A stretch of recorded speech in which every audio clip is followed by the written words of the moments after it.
દાહોદ જિલ્લામાં પણ વરસાદ આવતા પાકને નુકસાન। ધોધમાર વરસાદ વરસતા ખેતરમાં વરસાદી પાણી ભરાયા। દાહોદના ઝાલત ગામે ડાંગરના ખેતરમાં પાણી ભરાતા ડાંગરના પાકને ભારે નુકસાની। જો કે દાહોદ જિલ્લામાં વરસાદની શરૂઆત થઈ ત્યારે વરસાદ આવતા ખેતરમાં વરસાદી પાણી ભરાયા છે।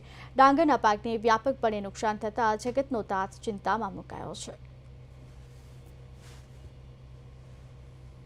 હવામાન વિભાગની આગાહી મુજબ દાહોદમાં જે વરસાદ વરસ્યો હતો તેનાથી વાતાવરણમાં ઠંડક પસરી ગઈ હતી, તો બીજી બાજુ ખેડૂતોને મોટો નુકસાન પણ થયો હતો। હાલ અમે લોકો આવી ગયા છે દાહોદના ઝાલત ગામમાં। આપ મારી પાછળ જોઈ શકો છો કે આ ખેતરોમાં ડાંગરની ખેતી થાય છે। ડાંગરને કાપીને મૂકવામાં આવ્યો હતો અને અચાનકથી જે વરસાદ વરસ્યો છે તેનાથી ખેડૂતોને મોટો નુકસાન થયો છે। આપણી સાથે ખેડૂત મોજૂદ છે, એમનાથી વાત કરીએ। તમારા કેટલા ખેતર છે અને શું ઉગાડો છો અને કેટલું નુકસાન થયું છે? અમારે 5 એકરમાં ડાંગર કરેલી હતી સાહેબ।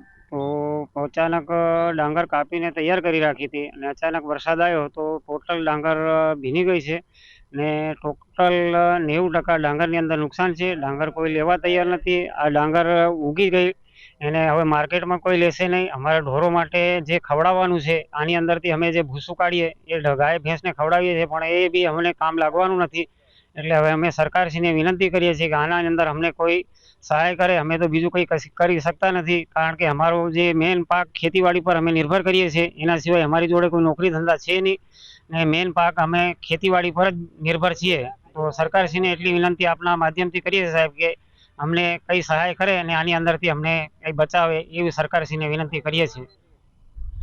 તો કમોસમી વરસાદથી દાહોદના ખેડૂતોને મોટો નુકસાન થયો છે, એટલે એમ કહી શકાય છે ખેડૂતોના મોઢે આવેલો નિવાલો છીનવાયો। હર્ષ ચૌધરી, પ્રદેશ 24 ગુજરાતી, દાહોદ।